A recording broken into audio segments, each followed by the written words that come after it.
Olá, queridos amigos, é sempre um prazer muito grande estar aqui para poder falar um pouquinho sobre o Evangelho de Nosso Senhor Jesus Cristo. Então, vamos pedir que a paz do nosso Mestre Jesus,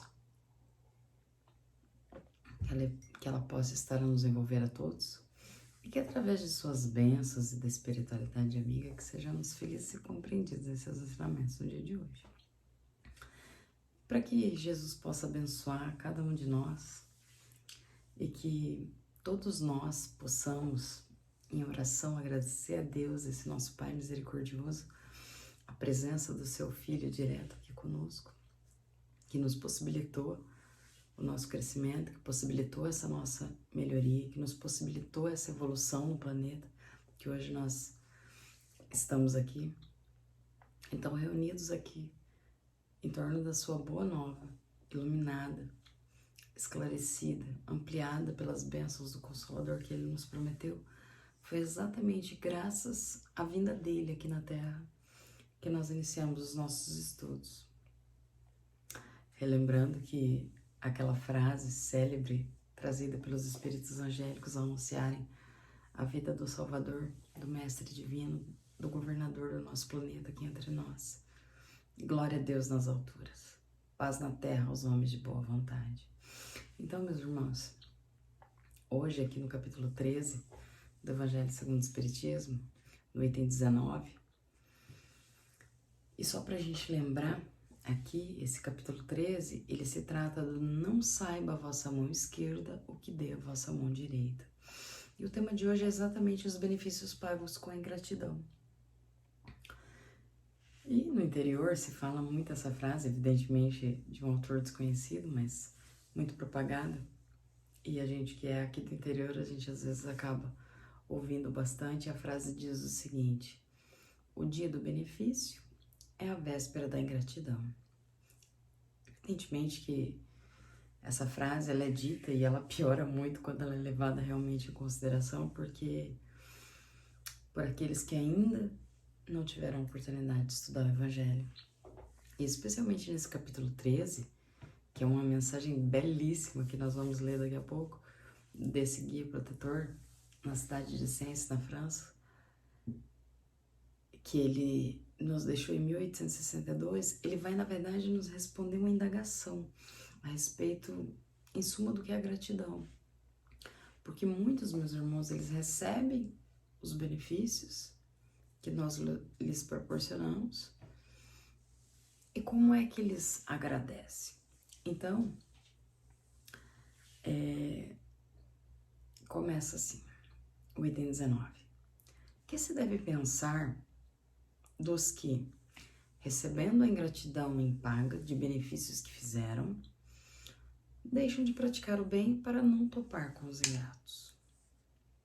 Então, olha, veja bem, meus irmãos, o que se deve pensar daqueles que não fazem mais o bem, mas sempre desejosos de reconhecimento, que o reconhecimento venha do beneficiado. E muitas vezes ao preço da humilhação, da tristeza, do duplo sofrimento de ter que precisar e depois de ter que se submeter a um processo vexatório, muitas vezes de humilhação por aquele benefício recebido. O que se deve pensar desses que fazem o bem, pretensamente fazem o bem, e depois deixam de fazê-lo porque o dia do benefício é a véspera da ingratidão? Ou seja, eu não faço mais o bem, dizem alguns, né? Porque eu sei que eu não vou ser reconhecido amanhã ou depois de amanhã. Quer dizer, esse é um comportamento que ao longo de todo o estudo desse capítulo, que a gente já vem estudando aqui há algumas semanas, hoje inclusive é o fechamento desse capítulo, a gente aprendeu então que é o quê? Que é um comportamento reprovável. Isso. Porque não se faz o bem desejando paga. Não se faz o bem exigindo gratidão. Não se faz o bem, não se faz ou não se pratica o bem exigindo que as pessoas tenham memória. Não. Muitas vezes a gente quer que as pessoas tenham memória para propagar, para divulgar para todo mundo que receberam de nós algum tipo de benefício.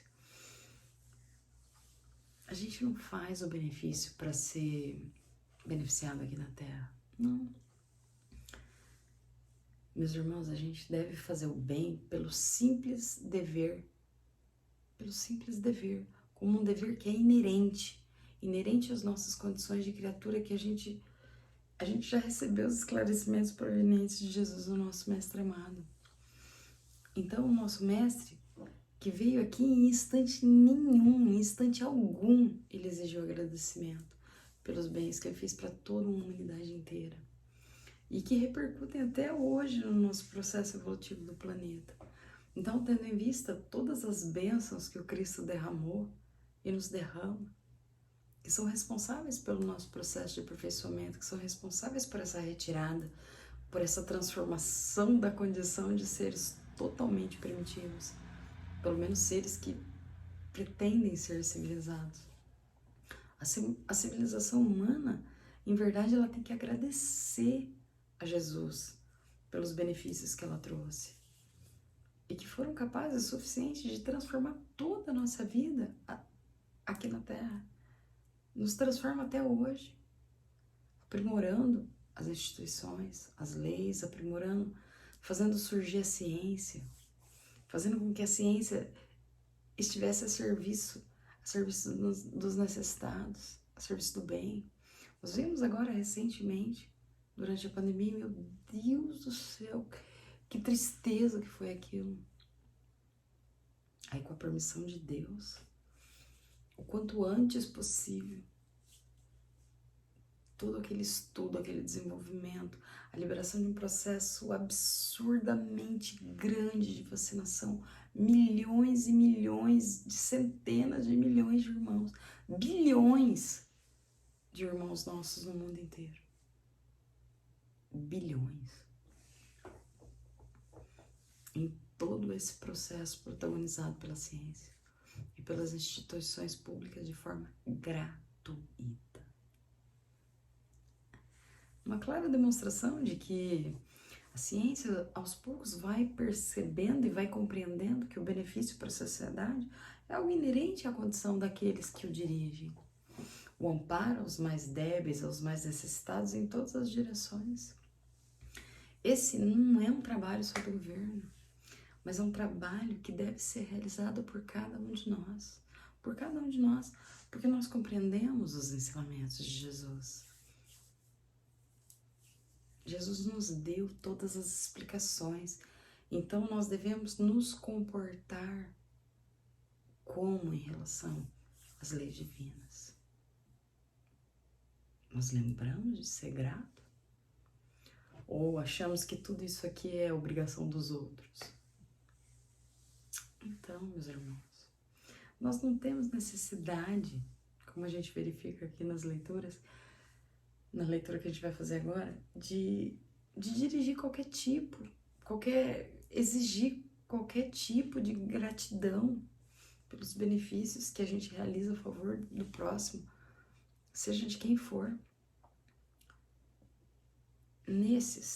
Ou seja, aqueles que não fazem mais o bem, porque receberam em paga do bem que fizeram a ingratidão, começa dizendo o Espírito Protetor, ele diz o seguinte: nesses há mais egoísmo do que caridade, visto que fazer o bem, apenas para receber demonstrações de reconhecimento, é não o fazer com desinteresse, e o bem feito desinteressadamente é o único agradável a Deus.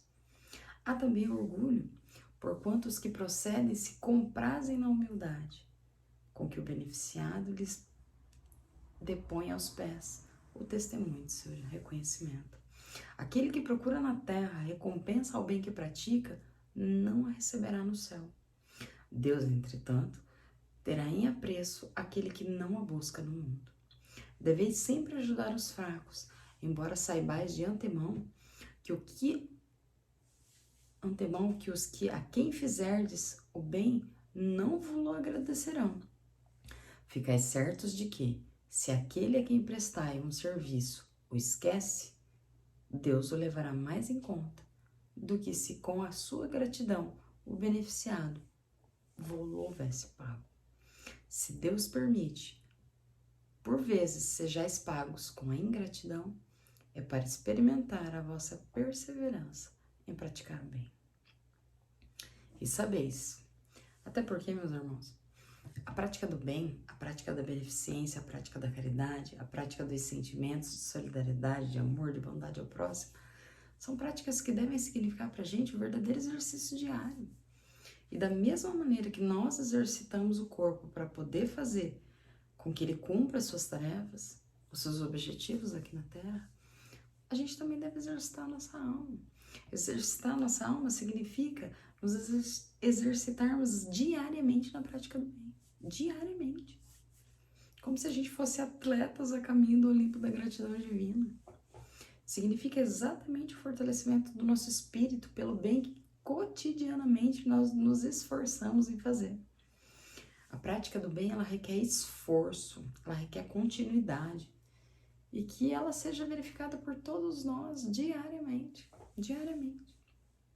E quando as oportunidades surjam, é necessário que, como campeões da bondade divina, representantes dessa bondade aqui na Terra, que nós estejamos prontos. Independente de gratidão ou de qualquer outra forma de estarmos todos juntos, aqueles que necessitam de nós em alguma circunstância triste da sua vida.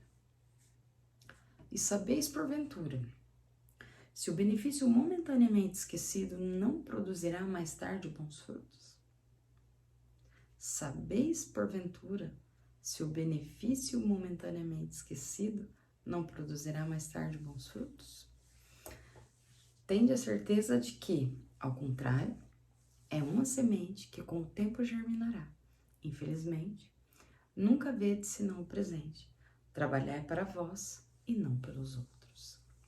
Ou seja, aqueles que não repetem o benefício por eventual ingratidão dos beneficiados, é que são aquelas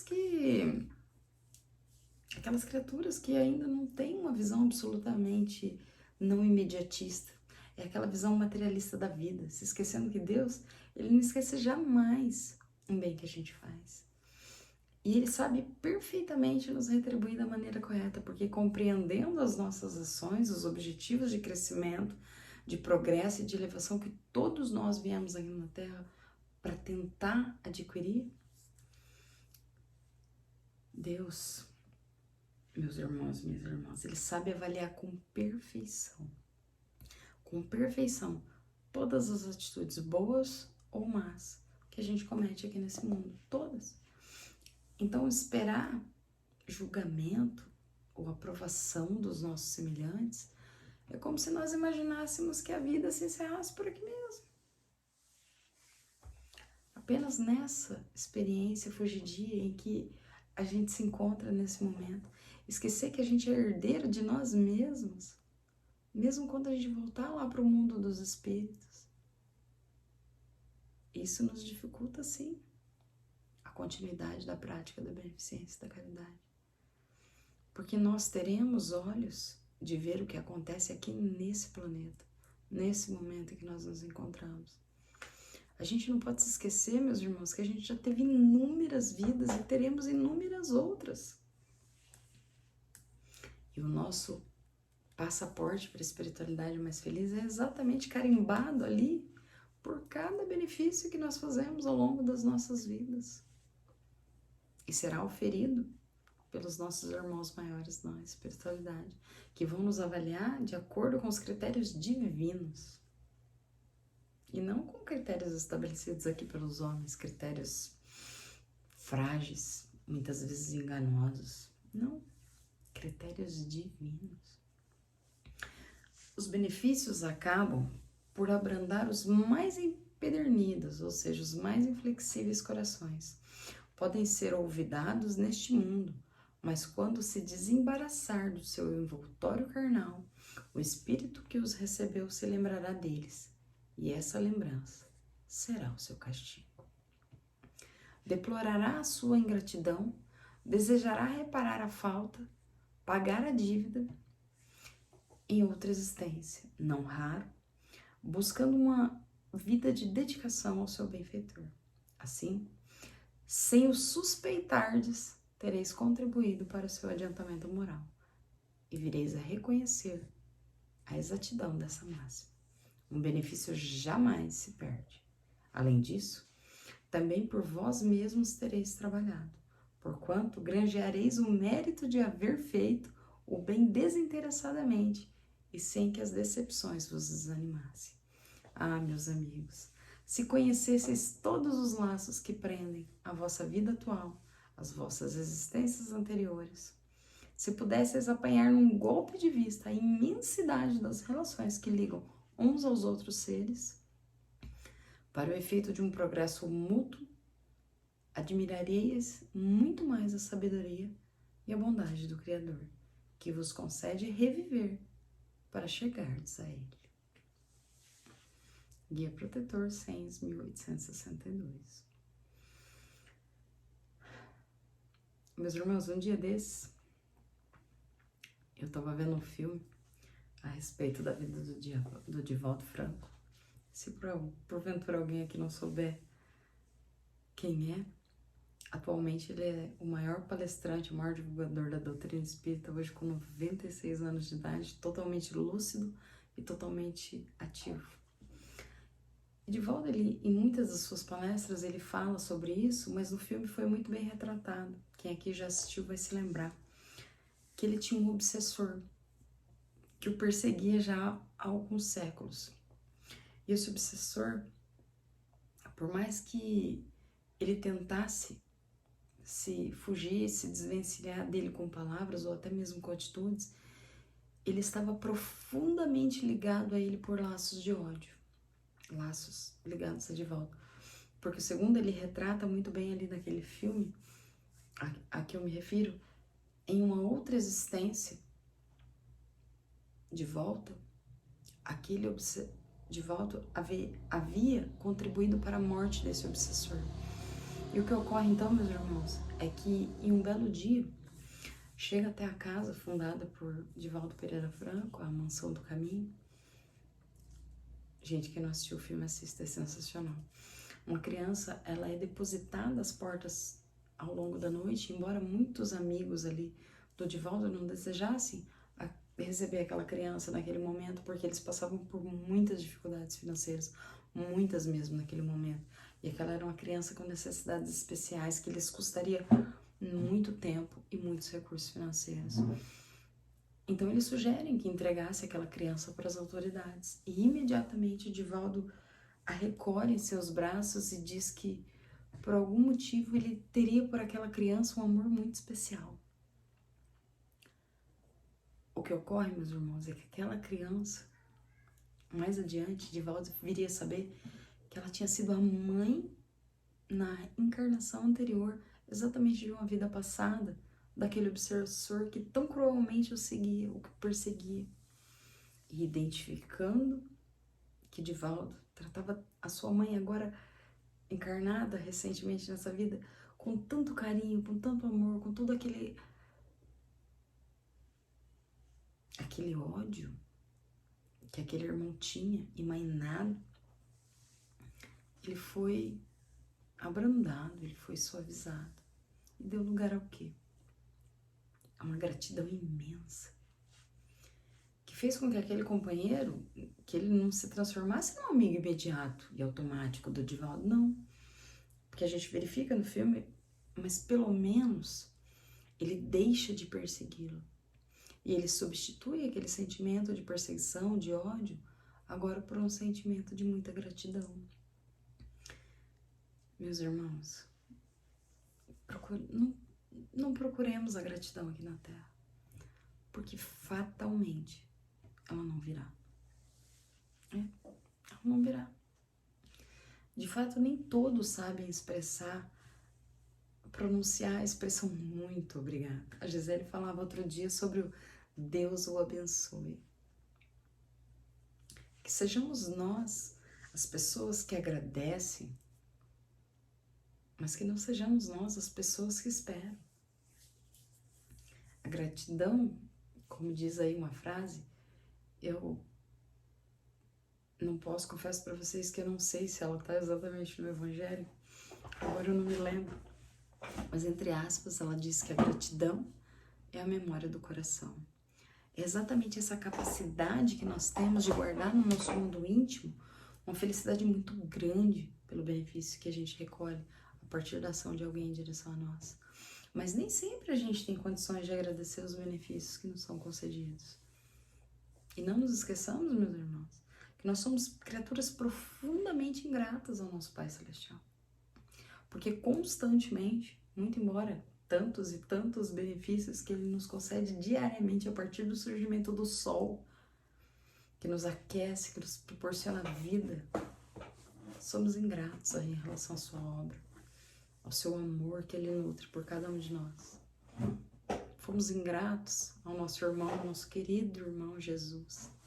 Somos ingratos a tantos benefícios, a tantos bens que Ele nos traz até hoje, a tanto bem. Descendo lá das regiões celestiais onde Ele habita para vir aqui se misturar conosco, no sentido de poder nos estender as mãos, de nos aconselhar,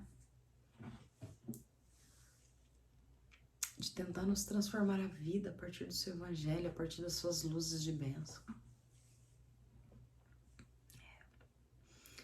Meus irmãos, conta nos Irmão X, em uma página lindíssima, psicografada pelo nosso querido irmão Chico Xavier, ao retratar, só mesmo com a sua capacidade incrível, que o nosso irmão X tinha de transformar uma criatura num grande cronista do além, para nos trazer informações assim maravilhosas de cunho evangelho. Muitas vezes eu costumo brincar aqui que o irmão X ele é o quinto evangelista, porque ele trouxe pra gente fatos maravilhosos, constantes em livros abençoados, como Boa Nova e tantos outros da sua série psicografada pelo Chico, Cartas e Crônicas, Pontos e Contos, Contos dessa e de outra vida, e tantos outros que nos conta o irmão X. Eu adoro ler e estudar a coleção do irmão X, porque é muito boa. Em uma dessas psicografias, ele conta uma história que diz assim: quando Barsabás, o tirano, demandou o reino da morte, buscou debalde, em vão, reintegrar-se no grande palácio que lhe serviria de residência. A viúva, alegando infinita mágoa, desfizera-se da moradia, vendendo-lhes os adornos, os enfeites. Viu ele então, o Barsabás, baixelas e candelabros, telas e jarrões, tapetes e perfumes, joias e relíquias sob o martelo do leiloeiro, enquanto os filhos querelavam, brigavam no tribunal disputando a melhor parte da herança. Ninguém lhe lembrava o nome, desde que não fosse para reclamar o ouro e a prata que doara a mordomos distintos. E porque na memória de semelhantes amigos, ele, o Barsabás, que agora estava desencarnado, não passava agora de sombra. Tentou o interesse afetivo de companheiros, outros da infância. Então, o nosso Barsabás aqui, que foi um tirano, uma pessoa que destilou muito ódio em sua vida, pelo que a gente verifica aqui, ao morrer, ele achou que os seus beneficiários, os seus benefícios, os beneficiários da sua fortuna, eles iriam lhe agradecer, eles iriam lhes elevar os pensamentos a Deus em seu nome. E não é o que a gente está vendo aqui que aconteceu, né? Os seus filhos, a sua esposa, os seus amigos, eles ficaram, na verdade, foi brigando ali no tribunal, lembrando do seu nome, certamente com muito ódio, com muita raiva, com muitas lembranças ruins. E vamos combinar, isso deve doer pra caramba, né, meus irmãos?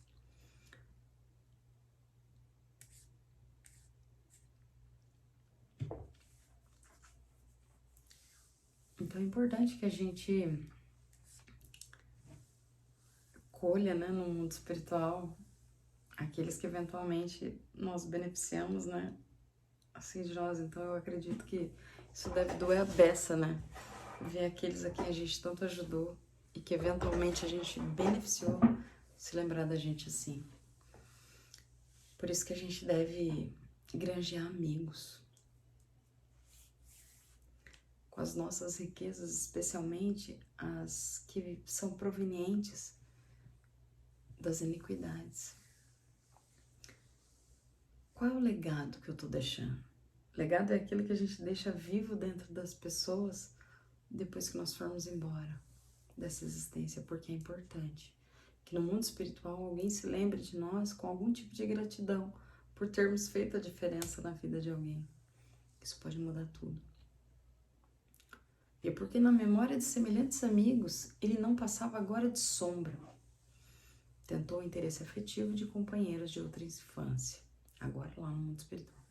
Todavia, entre eles encontrou simplesmente a recordação dos próprios atos de malquerência e de usura. Barsabás entregou-se às lágrimas de tal modo que a sombra lhe embargou, por fim a visão arrojando-o nas trevas. Vagueou por muito tempo no nevoeiro, entre vozes acusadoras, até que um dia aprendeu a pedir na oração. E como se a rogativa lhe servisse de bússola, embora caminhasse às escuras, eis que de súbito lhe extingue a cegueira e ele vê, diante de seus passos, um santuário sublime, faiscante de luzes. Milhões de estrelas e pétalas fulgurantes povoavam em todas as direções. Barsabás, sem perceber, alcançar a casa das preces de louvor nas faixas inferiores do firmamento. Não obstante, deslumbrado, chorou impossível ante o ministro espiritual que o velava no pórtico. Após ouvi-lo, generoso, o funcionário angélico falou sereno: Barsabás, cada fragmento luminoso que contemplas é uma prece de gratidão que subiu da terra. Ai de mim, soluçou o desventurado, eu jamais fiz o bem. Em verdade, prosseguiu o informante, trazes contigo em grandes sinais o pranto e o sangue dos doentes e das viúvas, dos velhinhos e dos órfãos indefesos que despojastes nos teus dias de invigilância e de crueldade. Entretanto, tens aqui em teu crédito uma oração de louvor. E apontando-lhe a acanhada estrela que brilhava à feição de um pequenino disco solar, há 32 anos, disse ainda o instrutor, há 32 anos, deste um pão a uma criança. E essa criança te agradeceu em prece ao Senhor da vida. Chorando de alegria e consultando as velhas lembranças, Barsabás perguntou: Jonaquim, o enjeitado? Sim, ele mesmo, confirmou o missionário divino. Segue a claridade do pão que deste um dia por amor e livra-te em definitivo do sofrimento das trevas. E Barsabás acompanhou até o tênue raio, o tênue fulgor que se desprendia daquela gota estelar. E em vez de se elevar às alturas, encontrou-se numa carpintaria humilde da própria terra. Um homem calejado ali refletia, manobrando a enxó em pesado lenho. Era Jonaquim, aos 40 anos de idade. Como se estivesse os dois identificados naquele doce fio de luz, Barsabás abraçou-se a ele, qual viajante abatido de volta ao calor do lar. Decorrido um ano, Jonaquim, o carpinteiro, ostentava sorridente nos braços mais um filhinho, cujos cabelos louros emolduravam belos olhos azuis. Com a bênção de um pão dado a um menino triste, por espírito de amor puro, conquistara Barsabás, nas leis eternas, o prêmio de renascer para se redimir. Esse é um texto que o irmão X deu no livro Espírito da Verdade, por Francisco Cândido Xavier. Meus irmãos, como que nós vamos pensar em fazer o bem sem pensarmos na eternidade da vida? Como que nós vamos imaginar que as criaturas, muitas vezes falíveis, até nem por maldade, mas em muitas circunstâncias, premidos pelo sofrimento, pela preocupação, às vezes, simplesmente se esquecem de dizer um muito obrigado por um pão que nós demos, ou por uma fortuna de que nós desviamos em favor de uma oportunidade, ou algo que nós eventualmente detenhamos e que entendemos a esses irmãos e eles nos agradecem pelo menos da forma que nós avaliamos, que deveríamos ser avaliados, agradecidos. Nós somos muito severos, sempre com o comportamento dos nossos irmãos, e nós sempre iludidos pela nossa própria vaidade, achando que nós somos as criaturas mais dignas, que achamos sermos recebedores das hosanas e das gratidões dos nossos semelhantes. Meus irmãos, fazer o bem sem ostentação é simples dever que nos cabe. É fazer o bem sem ficar olhando para trás, sem ficar imaginando que os outros irmãos devessem, em razão do bem concedido, se curvarem diante de nós para um agradecimento. Quase que como se fosse uma mesura, um nobre, ou uma nobreza que nos ostenta, uma manifestação de vaidade. Não nos esqueçamos disso. Durante o capítulo 13 aqui do Evangelho, todo o tempo os Espíritos ressaltam isso para nós, desse bem, assim como aconteceu com o Barsabás. Ofereçamos um pão, ofereçamos um dinheiro, uma oportunidade de trabalho, ofereçamos, enfim, benefícios que muitas vezes Deus multiplicou em nossas vidas. Mas façamos isso sem qualquer tipo de necessidade de um muito obrigado, de uma gratidão, de uma lembrança, vamos deixar para as mãos divinas, vamos deixar para a providência divina avaliar aquilo que nós fizemos. Porque muitas vezes, meus irmãos, a gente só está pagando dívida, de passados com irmãos que nesse momento a gente não reconhece e que muitas vezes são credores nossos, credores das nossas intempéries, de vidas anteriores em que nós os prejudicamos. Reflitamos sobre isso, meus irmãos. Reflitamos sobre a necessidade de estabelecermos a bondade como prática em nossas vidas, mas absolutamente dissociada de qualquer vaidade, de qualquer sentimento que não seja o sentimento de auxiliar, o sentimento de ajudar. Jesus assim fez. Quando aqui ele esteve entre nós, diante da crueldade da nossa ingratidão, ele sempre pediu a Deus que nos perdoasse. Deus, nos perdoe. Ele pediu ao Pai que nos estendesse, que tivesse misericórdia de cada um de nós.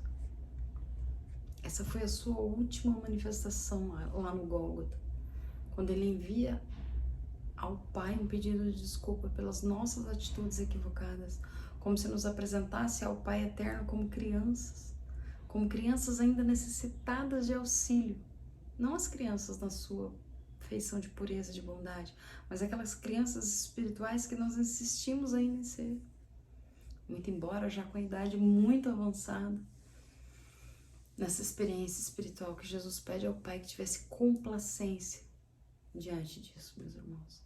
Façamos uma reflexão no sentido de que é fundamental a gente compreender as nossas relações com a humanidade a partir de outro prisma, a partir do prisma do Evangelho de Jesus. E não adianta nós nos comportarmos como criaturas que não tiveram contato com o Evangelho, porque a gente teve. E mais, a doutrina espírita iluminou o nosso caminho de uma maneira muito mais efetiva. Ou seja, nos mostrou através de páginas belíssimas, seja do Evangelho segundo o Espiritismo ou de obras trazidas por seres inesquecíveis e veneráveis como o nosso querido Chico Xavier, nos mostrou de uma maneira muito lógica, muito clara, como que deve ser o nosso comportamento em relação aos outros. E a partir dessa compreensão, meus irmãos, é que nós vamos aos pouquinhos mudando as nossas vidas e entendendo que nós devemos amar o próximo como um simples dever que nos cabe empreender nessa jornada que nós estamos percorrendo aqui, nesse planeta abençoado chamado Terra. Que Jesus nos abençoe, fiquemos todos com Deus. Muito obrigada e boa noite.